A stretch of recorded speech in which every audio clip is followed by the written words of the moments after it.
Bienvenue à toutes et à tous, chers amis, chers auditeurs, chères auditrices, pour cette nouvelle lecture. Ici Valérie du blog Chat qui parle. Vous trouverez également la version script de cet enregistrement sur le blog Chat qui parle et dont vous trouverez le lien, si vous êtes sur YouTube, juste en dessous de cette vidéo. Je partage avec vous cette semaine la lecture de l'article « L'anxiété chez le chat, la repérer et l'atténuer », article rédigé par Florence Callio-Divernois, comportementaliste et éthologue du site comportementaliste-chat.com. Le chat est un animal qui apprécie le calme et la routine. Tout événement un peu brusque et inhabituel peut provoquer chez lui stress et anxiété. Tant que ces phénomènes sont passagers, tout va bien. Mais lorsque le malaise s'installe, il faut savoir le repérer et tirer la sonnette d'alarme. L'harmonie et la pérennité de la cohabitation avec votre petit compagnon en dépend. Il n'est pas toujours facile de se rendre compte que les choses tournent mal. Les raisons en sont simples, les symptômes d'anxiété sont divers et variés, discrets et parfois trompeurs.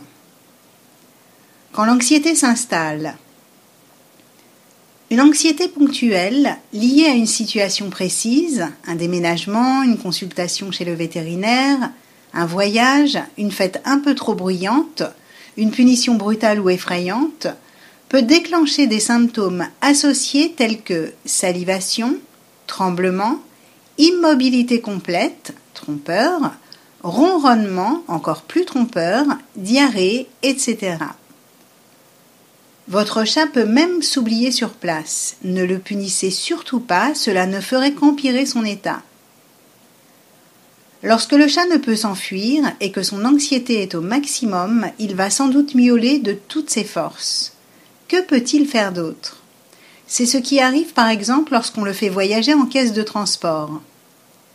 Ce type d'anxiété passagère est normal et ne doit pas inquiéter outre mesure. Dès le calme revenu et les habitudes du chat retrouvées, elle disparaîtra. Cependant, si ces situations anxiogènes venaient à se reproduire trop souvent, on pourrait craindre que le chat ne s'enfonce dans une forme d'anxiété plus grave, mais plus difficile à repérer. C'est l'anxiété permanente. Cet état émotif se développe au fur et à mesure de la répétition d'une ou plusieurs situations dont le chat ne peut s'extraire. Comme son nom l'indique, elle est ressentie en permanence par le petit félin et s'installe pour une longue période. Des expérimentations ont pu démontrer par ailleurs que c'est l'attente de l'événement redouté qui est générateur d'anxiété plus que l'événement lui-même. C'est pourquoi il faudra identifier la source de l'anxiété et faire au mieux pour l'éliminer ou habituer le chat à sa présence pour que cela ne génère plus d'inquiétude. Repérez l'anxiété. Avez-vous pu observer que votre chat n'explore plus les alentours et manque de curiosité ? Il refuse depuis peu qu'on le caresse et garde les oreilles tirées en arrière lorsqu'on l'approche ? Il reste prosté et immobile dans un coin de la maison toute la journée et n'en bouge qu'en votre absence et seulement pour aller se nourrir ? Il semble avoir perdu l'appétit et pourtant le vétérinaire ne trouve rien d'anormal ? Il vous réveille toutes les nuits en miaulant à tue-tête sans raison apparente ? Ce genre de signes doivent vous alerter. Mais ce ne sont pas les seuls. D'autres comportements qui ont pour but d'offrir un exutoire à cette anxiété doivent également éveiller votre vigilance. Par exemple, votre chat a tendance à s'automutiler. Il se mord ou se lèche toujours au même endroit et s'arrache les poils et même s'écorche. C'est une pelade.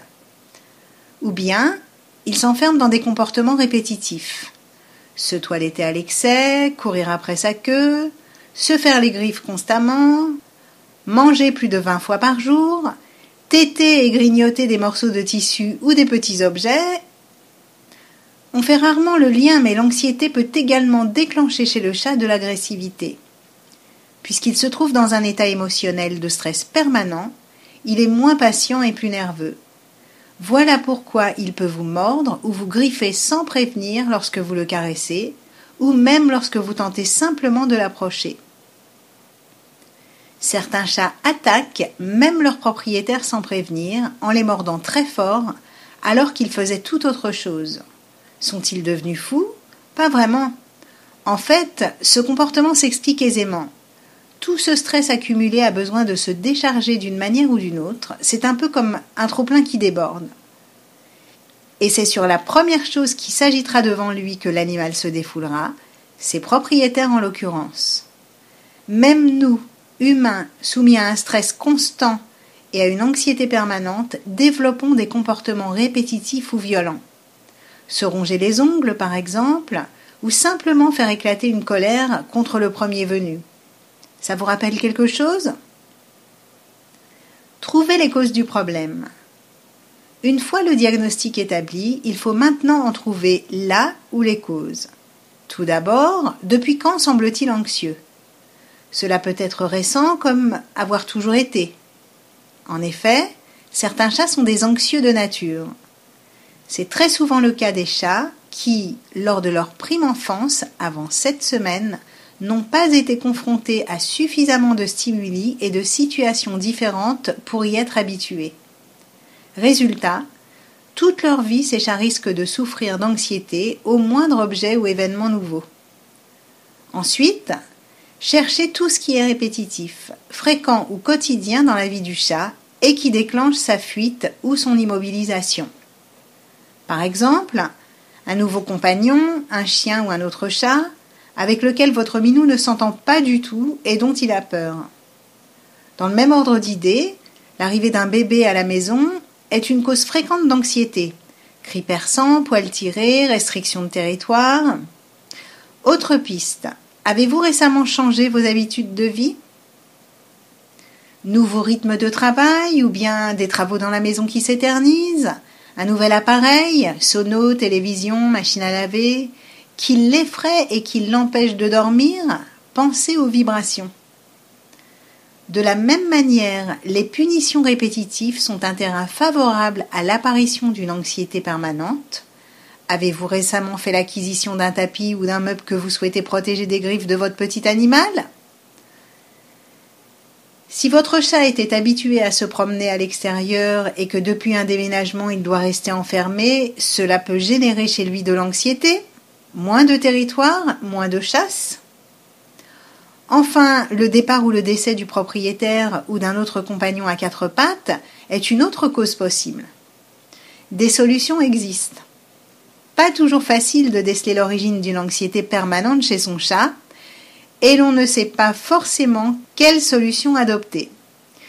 Il peut être très utile dans ce cas de faire appel à un comportementaliste qui aidera à mieux cerner la situation et apportera ses conseils pour l'améliorer. De manière générale, pour remédier à un état d'anxiété, on s'appliquera à éliminer ou diminuer la source de crainte en baissant le son, en fermant les portes pour atténuer les bruits, en délimitant des territoires pour chacun.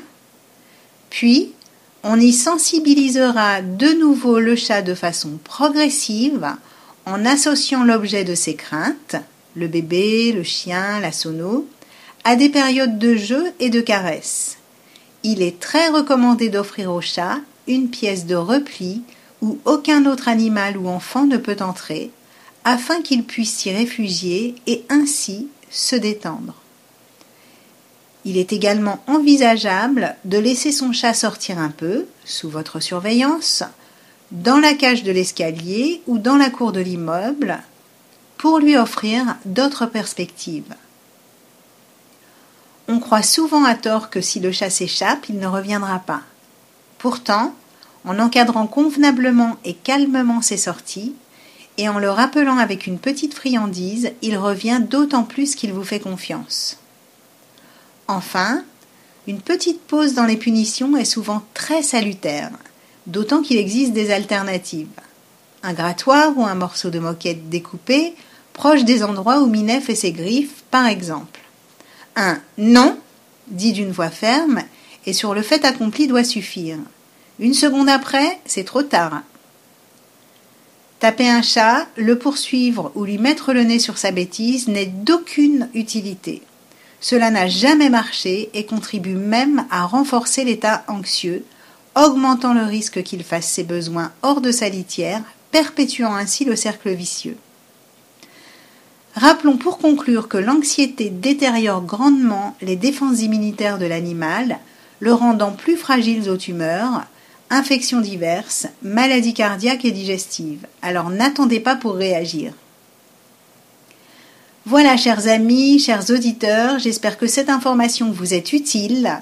Si vous voulez partager, lire cet article retranscrit sur le blog Chat qui parle ou télécharger la version audio pour l'écouter dans votre baladeur, vous trouverez le lien pour vous y connecter juste en dessous de cette vidéo.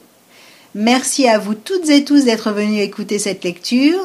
Si vous avez aimé cet épisode, pensez à cliquer juste en dessous de la vidéo sur le bouton j'aime.